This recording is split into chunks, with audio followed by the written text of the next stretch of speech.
Hey guys, it's your girl Pixie and I'm back with another video. If you guys are new to my channel, welcome to Pixie's World. If you guys are not new, welcome back. Today's video is going to be about, is it your fault or is it theirs? And we're going to use Sex in the City, specifically Big and Carrie, to illustrate my point. But before we get into the video, guys, please like, please follow, please share, please subscribe, and please be sure to follow me on all my social media platforms.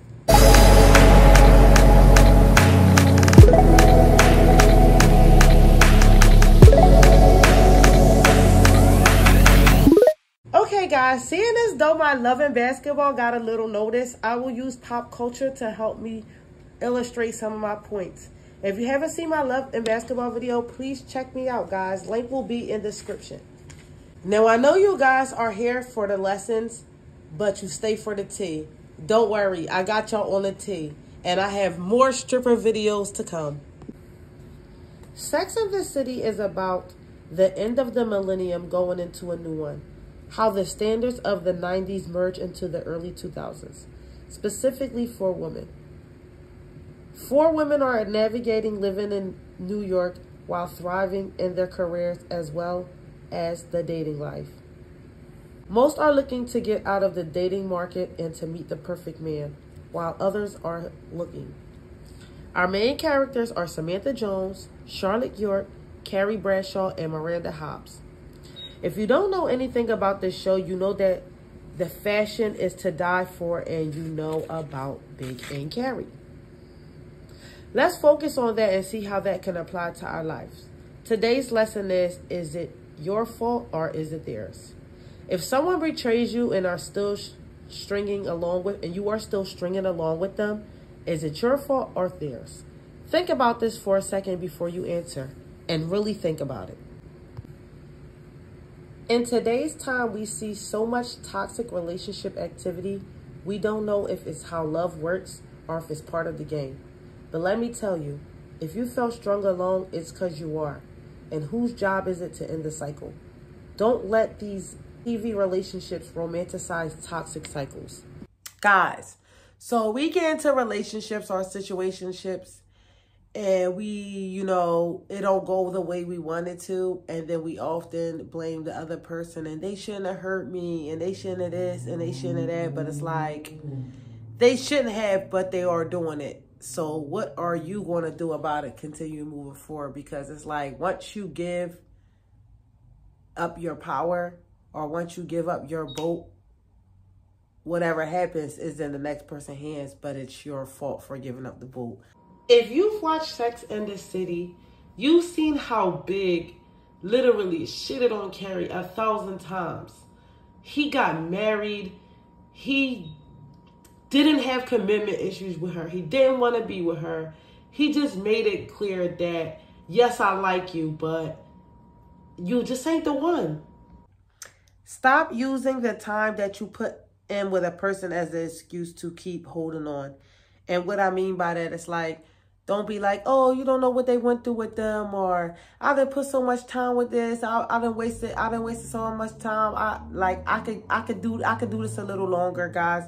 It's just going to be more time that you're putting in and time that you're wasting. If they're not doing what they're supposed to do and they're not showing those changes of involvement, it's just like more time is being wasted. Sex in the City, Carrie did not have delusional friends.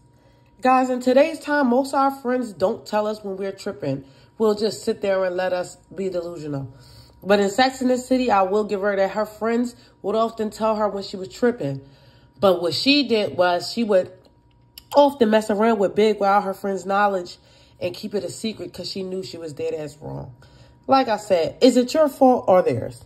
Stop using how they should treat you as an excuse. They aren't going to change. They showed you 1,000 times. Guys, please stop doing the shoulda, coulda, woulda. Please stop stop falling in love with people's potential. You're going to get yourself hurt. They're either going to do it or they're not. And if they're not, they're not. Here is where I have to include Aiden in part of the problem. Aiden was not necessarily the problem, but he knew that Carrie was a problem and he still continued to date her. And though their relationship didn't get too bad, but it gets worse and worse, and it starts out small. Guys, stop giving passes. You teach people how to treat you. I was having a conversation with my friend, and I was basically, one day we was talking about how guys are this and that. And I was basically saying, but you know, y'all females got to take accountability and, you know, this and there. She's like, I feel like you're just giving guys a pass. How am I the one giving a guy a pass and you're the one in the relationship dealing with this person and keep giving this person a chance after a chance? But I'm the one giving them a pass because I'm telling you to take accountability.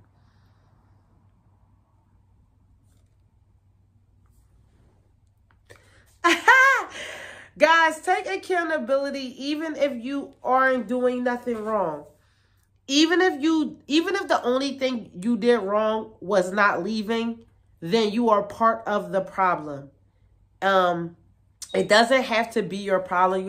You don't have to be the one who created it. But if you're still dealing with somebody, you're now an enabler. And if you're now an enabler, you're including yourself in that problem.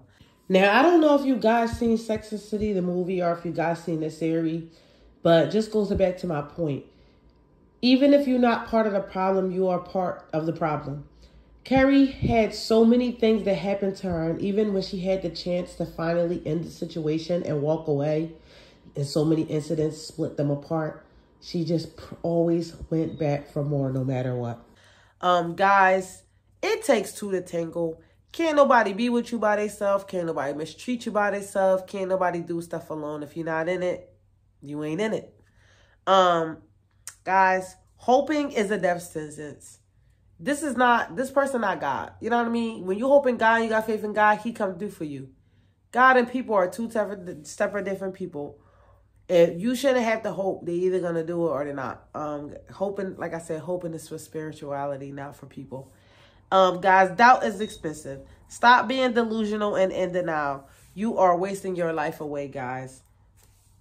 The more and more that you not addressing your doubt, or that you just like letting it flow, or you just being delusional, is the more time that you wasting your life away. You could deal with the problem face on and see what's really going on. Or you could just stop talking to the person. But the more that you're in denial about the situation, the quicker that you check that situation is the quicker that you'll be out the situation, hopefully. The first step is for recovery is admittance. So stop being delusional, ladies. Y'all know, y'all been doing this for a while. Y'all know the problem is the problem. Guys, the grass is greener where you water it. Stop thinking that the grass is greener on the other side. The grass is greener where you water it. And if people are not pouring water, aka life, into you, then that grass is not going to be green and it's not going to grow. So move along. Guys, the next thing I'm going to say is, it may be their fault how you treat them, but it's your fault if you stick around. So guys, once again, I'm asking you, whose fault is it? Is it theirs or is it yours? It may have started out their fault, but is it ending up their fault, or is it your fault, or is it yours? Check y'all situationships, fake relationships, delusional ships. Now, guys, just some quick final thoughts before I end the video. I am not Team Carrie, nor am I Team Big. I feel like they are both toxic in their own right, which goes back to the point, like I said, is it your fault or theirs? Did Big start out the problem? Yes, possibly. But Carrie became a problem of her own. Sneaking around with him, cheating with him, shitting on him, letting him shit on her, ruining her relationships with other people's to be back with him. But I also have to admit, they are the couple that I love to hate. Because as much as I can't stand them, is as much as I love them.